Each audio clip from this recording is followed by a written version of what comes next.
Attention, l'histoire que vous vous apprêtez à écouter aborde des sujets sensibles comme des opérations, des examens médicaux détaillés et des difficultés psychologiques.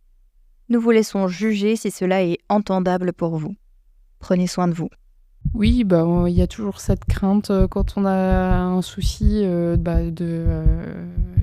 est-ce que je vais bientôt mourir? Enfin, peut-être c'était exagéré, ma question par rapport à mon souci de santé parce qu'il y avait des solutions. Alors, elle a bouleversé ma vie déjà, assez tôt, effectivement, à l'âge de 16 ans et ensuite, ça a été une étape un peu difficile, c'est sûr.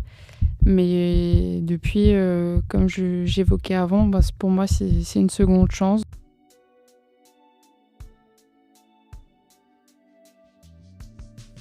Bienvenue sur Cœur battant, le podcast qui fait battre le cœur de ceux qui vivent, de près ou de loin, avec les pathologies cardiaques. Nous sommes Mylène et Fanny, deux sœurs unies par une histoire extraordinaire. L'une a soutenu, l'autre a survécu grâce à une greffe du cœur. Dans chaque épisode, nous vous invitons à plonger dans des récits authentiques et émouvants, à rencontrer ceux qui ont traversé des épreuves et ceux qui les accompagnent, le tout éclairé par les avis précieux de professionnels de la santé. Notre mission ?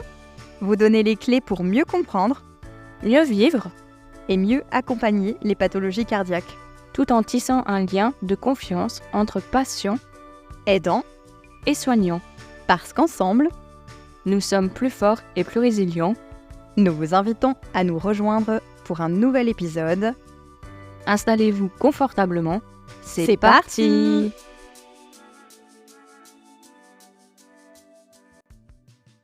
Caroline se souvient d'une enfance marquée par des bronchites à répétition, un peu d'essoufflement, des douleurs abdominales.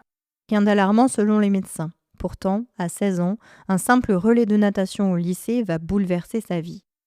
Après un malaise en sortant du bassin et des difficultés à retrouver son souffle, les pompiers interviennent. Le cœur met trop de temps à récupérer, l'invisible devient visible. Quelques semaines plus tard, un diagnostic tombe, une CIA, ou communication interauriculaire. Une malformation cardiaque congénitale qui, sans signe très évident, a pourtant mis son cœur à rude épreuve pendant des années. Dans cet épisode, Caroline revient sur cette annonce choc à l'adolescence, ses peurs, ses doutes, mais aussi sur la renaissance que cela a engendré, car c'est une histoire de cœur, oui, mais aussi de courage. Bonjour à tous, on se retrouve aujourd'hui avec Fanny en présence de notre nouvelle invitée que je vais tout de suite demander de se présenter. Alors, est-ce que tu pourras nous donner ton prénom, ton âge, où tu vis, ta profession et enfin ton lien avec les pathologies cardiaques? Donc bonjour à tous, je m'appelle Caroline, j'ai 30 ans. Je suis assistante de direction, je vis en Alsace du Nord. Mon lien avec les pathologies cardiaques, c'est qu'à l'âge de 16 ans, on m'a détecté une CIA. Et nous reviendrons du coup ensemble dessus sur ce que c'est une CIA. Caroline, est-ce que tu pourrais nous dire comment se passe ton enfance et est-ce que tu as eu des problèmes de santé connus et est-ce que tu étais sportive quand tu étais plus jeune ? Alors oui, donc mon enfance, tout allait bien. C'est jusqu'à l'âge de 4 ou 5 ans, je faisais des bronchites asthmatiformes. Donc voilà, j'avais en fait un kiné qui venait à domicile et on me faisait du clapping. Donc après du sport, j'en ai un petit peu toujours fait, parce que j'ai un grand frère qui joue au foot. Et du coup, très souvent, on va dire, je jouais avec lui dans le jardin. Après, j'ai testé pas mal de sports. J'ai fait de la natation, j'ai fait du foot moi aussi. J'ai fait du patin à glace, enfin voilà. Donc après, j'ai jamais percé forcément dans un sport.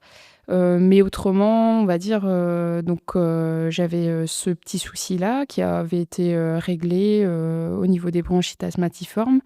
Et ensuite, durant mon enfance, c'est vrai que j'étais en surpoids. Donc très souvent, le médecin traitant me disait « il faudrait que je perde du poids ». Et vers l'âge de effectivement, quand j'étais ado, j'ai commencé à avoir un petit peu des maux de ventre. Donc je pensais que c'était des maux de ventre et puis, une sensation de gêne et puis, le médecin traitant me répétait effectivement toujours aussi un petit peu, la même chose, que ce serait bien que je perde du poids et qu'ensuite on verra ce que c'est.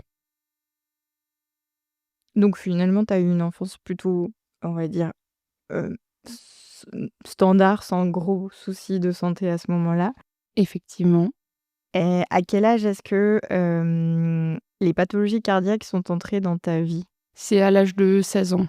Et est-ce que tu as pu ressentir qu'il y a quelque chose qui n'allait pas? Est-ce que tu aurais pu penser qu'il y avait un problème au niveau du cœur? Non, pas au niveau du cœur, mais l'alerte que j'ai eue, c'était en cours de natation. On a fait un relais, avec, l'école et du coup, on partait en équipe et en fait, ce que je constatais, c'est que j'avais, beaucoup de mal à récupérer entre les différents passages et lors du dernier passage, je suis arrivée au bout de la ligne d'eau et j'arrivais plus à prendre l'air et là, du coup, il y a le maître nageur, ils m'ont sorti du bassin et effectivement, en fait, je récupérais très mal. Ils m'ont fait faire, en fait, un électrocardiogramme parce que les pompiers sont quand même venus. Le maître nageur, il me disait que ce serait quand même bien, de faire, venir les pompiers parce que lui-même, il avait constaté qu'effectivement mon cœur, revenait pas à la normale après 20 minutes, d'effort et puis, ils ont détecté enfin les pompiers, ils ont juste dit, bah, pour eux, tout est bon. En revanche, ce serait bien que j'aille, voir un cardiologue. Est-ce que tu peux nous décrire ton parcours des examens entre les spécialistes et aussi par lesquels tu es passé jusqu'à ton diagnostic? Alors oui, donc effectivement, donc je suis allée voir un cardiologue, donc pour adultes. Il m'a fait, faire, les examens. Pour lui, tout était bon parce qu'il m'avait fait, aussi la pose d'un holter, donc pour enregistrer mon cœur pendant 24 heures. En revanche, il avait un petit soupçon et vu qu'à 16 ans, on est encore considéré en cardiologie pédiatrique, il avait dit, qu'effectivement, ce serait bien que j'aille voir un cardiologue, pédiatrique à Strasbourg. Et comment se passe, l'examen? Enfin, du coup, dans quelles dispositions tu arrives, du coup, chez ce cardiologue, pédiatrique? J'y arrive, sereine parce que pour moi, tout allait plutôt bien et en fait, en dos-deux, a détecté, sur simple échographie qu'au final, bah, j'avais effectivement une CIA. Donc là, le diagnostic a été posé et du coup, il m'a expliqué en quoi ça consistait et quelle va être la suite, des événements. Est-ce que tu peux, nous dire avec tes mots, bien sûr, en quoi consistait justement, ce le diagnostic et comment il te l'a expliqué? Donc j'ai bien apprécié sa démarche parce qu'en des mots très simples, il m'a expliqué, ce qui se passait. Donc effectivement, il m'a schématisé. Donc une CIA, au final, c'est quoi? C'est tout simplement, en fait, c'est un trou entre l'oreillette droite et l'oreillette gauche du cœur. Donc il me disait qu'effectivement, c'est normal que je me sente fatiguée, que mon cœur, il pompe davantage parce qu'effectivement, le sang retourne au niveau des poumons. Et du coup, bon, là, j'ai commencé à pleurer, forcément. Et puis du coup, il m'a dit: «Bah, il existe 2 solutions. C'est déjà, quoi qu'il en soit, on va faire un test». Donc le test, il se fait aujourd'hui, grâce à l'avancée de la médecine, par sonde. Donc il monte effectivement avec une sonde au niveau du cœur, il gonfle un petit ballon pour effectivement mesurer et voir aussi au final si on peut opérer de cette manière-là et de poser en fait une ombrelle en plast, que je garderai à vie. Il m'a dit donc ça c'est première solution, donc effectivement si on y arrive, on fera, comme tel, parce que sinon la deuxième solution c'est un peu plus complexe parce que c'est effectivement une opération à cœur ouvert. Donc mais là, il disait, bah, «Laissez-moi faire le test et au mois de juin, une fois qu'on a fait le test, je pourrai vous dire, si on peut opérer de la première façon ou de la deuxième». Et du coup, le but était de dans un premier temps, de connaître, en fait, le diamètre, c'est ça, de l'ouverture qu'il y avait entre tes 2 oreillettes et selon ce diamètre, s'il était pas trop important, la première technique qui était de poser comme un petit, Je sais pas comment ballon. un petit ballon qui fait vraiment comme une paroi, c'est ça? C'est ça, Ouais. exactement. Qui vient boucher en fait, on colmate, comme, dans un petit comme si on avait un trou dans un mur quoi, on met quelque chose pour que ça C'est ça, traverse pas. c'est ça. Pour moi, je le voyais vraiment comme une rustine. Oui, c'est ça. Donc effectivement, l'objectif, c'était de mesurer exactement combien ce trou faisait et parce qu'à l'échographie, c'est pas assez précis et au final, on m'a posé une ombrelle, de 22 millimètres et effectivement, si c'était pas trop conséquent, on pouvait faire cette solution-là et j'ai pu bénéficier au final de cette opération-là avec simple anesthésie locale. D'accord, donc et pendant l'opération, tu étais consciente? Oui, oui, j'étais éveillée. Comment tu l'as vécu ça? Ça allait. Bon, forcément, c'est moi qui étais jamais à l'hôpital, bah, c'était tout de suite, pour moi un truc de dingue. Bon, au final, non, tout s'est bien passé. J'ai vraiment été, bien accompagnée avec une super équipe, ils m'expliquaient les choses et au final, bon, j'ai pas souffert. Au final, on est un peu anesthésié localement au niveau du pli de laine et tout se passe très bien et en fait, vu que le cœur, c'est un muscle, j'ai rien ressenti à ce niveau-là, quoi. Et comment est-ce que tu te sentais, donc suite déjà à l'annonce du diagnostic, puis pendant peut-être, je sais pas s'il y avait plusieurs mois qui séparaient le diagnostic et l'opération pour, faire du coup cette pose d'ombrelle? Qu'est-ce qui se passe dans ta tête à ce moment-là? Alors c'est allé assez rapide, quand même, je trouve. Effectivement, le diagnostic avait été posé au mois de mai. Au mois de juin, on m'a fait faire les tests et fin août, j'ai déjà été opérée. Donc tout s'est enchaîné assez rapidement. Après, c'est sûr, à l'âge de 16 ans, on s'attend pas à avoir, un souci de santé. Et en pleine construction d'adolescente, il y avait 1000 et une questions que je me posais, quoi. Ça, c'est sûr. Et comme par exemple lesquelles, si tu peux nous en dire quelques-unes? Enfin, si tu t'en souviens, bien évidemment. Oui, bah, il y a toujours cette crainte, quand on a un souci, est-ce que je vais bientôt mourir? Enfin, peut-être c'était exagéré, ma question par rapport à mon souci de santé parce qu'il y avait des solutions. Mais effectivement, c'était de savoir, est-ce qu'après je peux vivre normalement? Est-ce que ça va avoir des impacts sur le long terme? Est-ce que, voilà, co enfin, c'est difficile, surtout qu'en plus, à l'âge de 16 ans, j'avais pas forcément d'amis qui pouvaient me comprendre à ce niveau-là et du coup, j'ai eu une chance, c'est que ma famille était quand même, présente et à mon écoute et ils m'ont soutenue, on va dire, dans cette épreuve. Et au jour d'aujourd'hui, est-ce que tu as les réponses à toutes ces questions?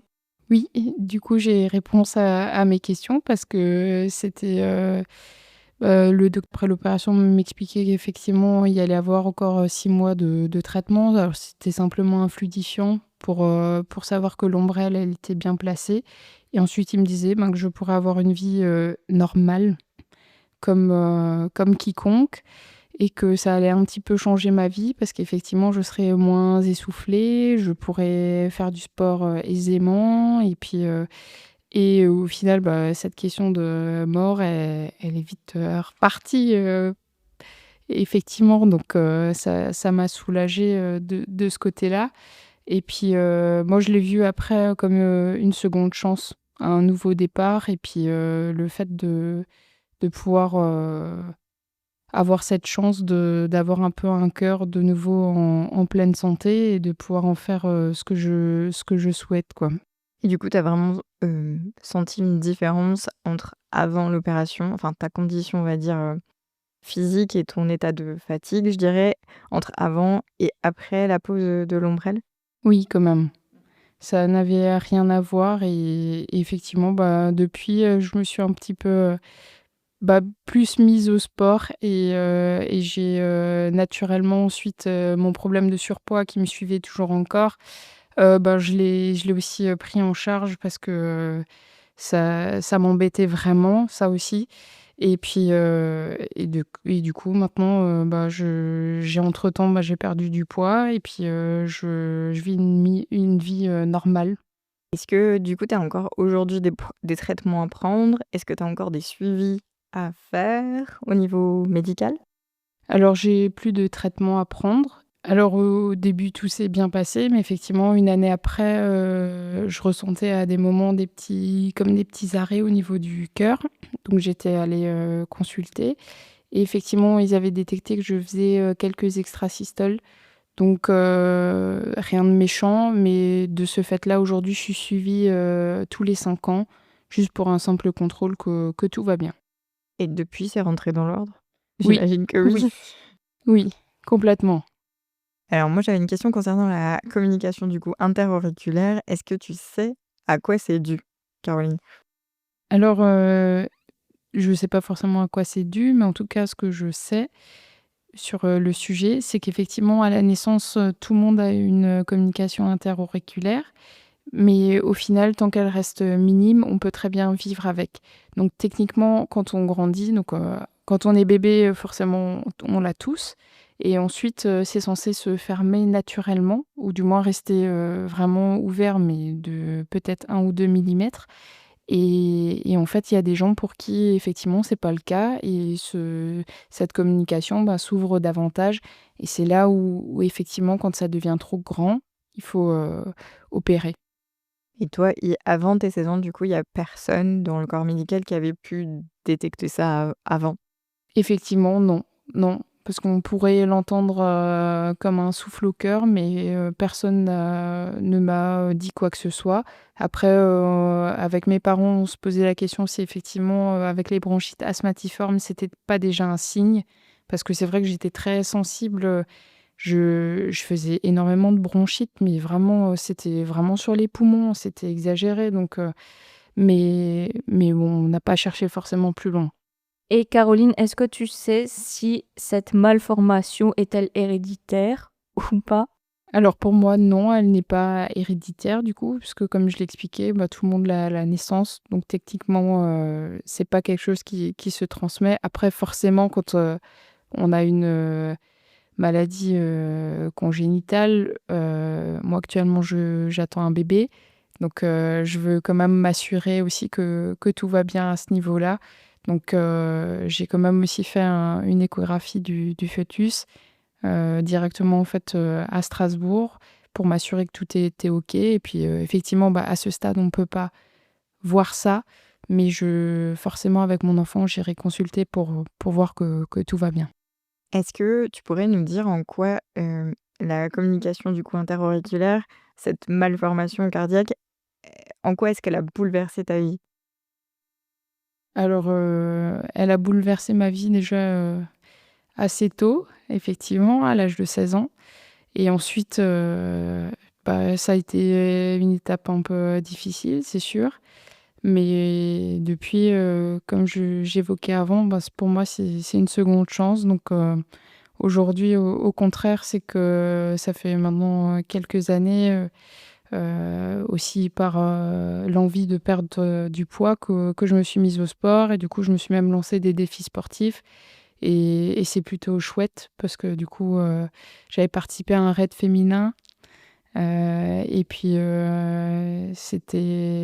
pour moi, c'est un peu, oui, c'était un nouveau départ donc je profite vraiment du fait d'être en bonne santé et de pouvoir, prendre soin de moi, prendre soin de mon cœur, prendre soin de mon corps. Et suite à tout ce que tu as vécu, est-ce que tu avais besoin d'un suivi psychologique ou est-ce qu'on t'en avait proposé un? Alors on m'a pas proposé de suivi psychologique. Après, moi, à l'âge de 19 ou 20 ans, j'ai entrepris, en fait, des cours de sophrologie à mon initiative, des cours collectifs parce qu'effectivement, je me posais toujours, beaucoup de questions, et puis, j'avais peut-être effectivement besoin d'en parler, à quelqu'un et ça m'avait fait beaucoup de bien, en fait, dans ma construction, d'adolescente, du coup, aussi de prendre, ces cours-là, de me poser, d'axer un peu plus sur, la respiration, la relaxation. Donc voilà, à mon initiative, en fait, j'ai entrepris cette démarche-là, mais autrement, non, effectivement, on m'avait pas forcément proposé de suivi psychologique. Et avec le recul, hem, est-ce que tu en aurais eu besoin ou est-ce que si on te l'avait proposé, est-ce que tu l'aurais peut-être accepté? Je sais pas. Alors effectivement, si on me l'avait proposé, je sais pas comment j'aurais réagi. Après ce qui aurait été cool et ce qui est chouette aujourd'hui, c'est qu'effectivement de pouvoir, échanger peut-être avec, des personnes qui sont déjà passées par là, pour mieux comprendre en quoi ça consistait. Voilà, de rencontrer du monde. Enfin, aujourd'hui, on a quand même la chance et à travers votre travail là que vous faites, Fanny et Mylène, de pouvoir, écouter des podcasts, se renseigner sur le sujet. Ça, c'est vrai que c'est génial. Enfin, je trouve que la démarche, elle est top parce qu'aujourd'hui, on peut avoir beaucoup de réponses à nos questions et échanger par rapport au vécu des personnes et ça, c'est quand même des outils qui auraient pu effectivement être intéressants, d'avoir à ce moment-là. C'est effectivement le but du podcast, c'est créer du lien, partager l'information et pour ceux qui en ont besoin, avoir des paroles qui peuvent parfois rassurer. Eh bien, c'est top. Caroline, quel est le message que tu aimerais faire passer aux enfants ou aux adolescents qui pourraient vivre des parcours identiques aux tiens? Alors tout simplement, aller chez les spécialistes en question. N'hésitez pas effectivement si vous êtes à l'âge limite, à l'âge de 16 ans, d'aller chez un cardiologue, pédiatrique. Profitez de cette chance-là parce qu'effectivement, c'est pas quelque chose qu'autrement les cardiologues, ont forcément connaissance au niveau de ce sujet. Après nous, on a la chance à Strasbourg, on est hyper bien, Doté. voilà, clairement. Une fois que vous serez pris en charge, c'est quelque chose au final, c'est une opération plus ou moins bénigne. Donc tout va rentrer dans l'ordre et tout se passera bien. Si tu pouvais changer des choses ou une chose sur ton parcours, ça serait quoi pour toi? Je pense rien, parce que, les choses doivent se faire comme, les choses doivent se faire naturellement. Donc, pour moi, il y a pas de hasard. Ça s'est passé comme tel et puis au final, avec du recul maintenant, je changerai rien forcément sur le coup. Si, on a envie qu'il y ait rien du tout. Moi, je pensais même à un moment donné à une solution, j'avais dit au docteur: «C'est quoi la troisième solution? On peut peut-être, prendre des médicaments pour fermer ce trou». Donc c'est vrai qu'il a souri à ce moment-là. Mais non, c'est la beauté de la vie, on peut pas tout calculer. Des événements difficiles, on en vit tous et après, au final, on peut en tirer vraiment une force. Et qu'est-ce que tu retiens de positif de toutes tes épreuves que tu as passées? J'en suis sortie plus forte et c'est aussi ce qui m'a amenée effectivement après à prendre soin de moi, à effectivement prendre des cours de sophrologie, à aller de l'avant, à me mettre au sport. Donc, comme dit, en 2022, j'ai fait mon premier semi-marathon. Donc voilà, pour moi, c'était une fierté, énorme, quoi. C'était un challenge, assez dingue parce que ça faisait pas non plus 5 ans que je m'étais mise à la course à pied. Ensuite, là, en 2023, je suis partie en Laponie, avec Ludivine, une très bonne amie à moi, pour faire le Laponie Trophy. Donc, non, c'est des événements après, c'est juste, génial de trouver cet équilibre et puis, de savourer ces moments. Merci beaucoup pour tous ces mots-là et pour finir, qu'est-ce qu'on pourrait te souhaiter pour la suite? Plein de belles choses, mais comme ce que je peux vous souhaiter, à vous toutes les 2. Et puis ouais, j'attends un heureux événement, donc forcément, plein d'amour. J'allais le dire, une très belle rencontre en prévision, donc beaucoup de bonheur à toi et à toute ta famille. Un Merci. grand merci pour ton témoignage, Caroline, et merci à Fanny aussi d'avoir participé. Merci à vous. Merci Fanny, Mylène pour, ce beau moment de partage. Avec revoir. grand plaisir. Au revoir, Caroline. Au revoir. Il y a des silences dans le corps qui, un jour, finissent par parler fort. Pour Caroline, c'était ce petit trou entre deux cavités du cœur, discret mais fatigant. Elle a su entendre ce que son cœur lui disait.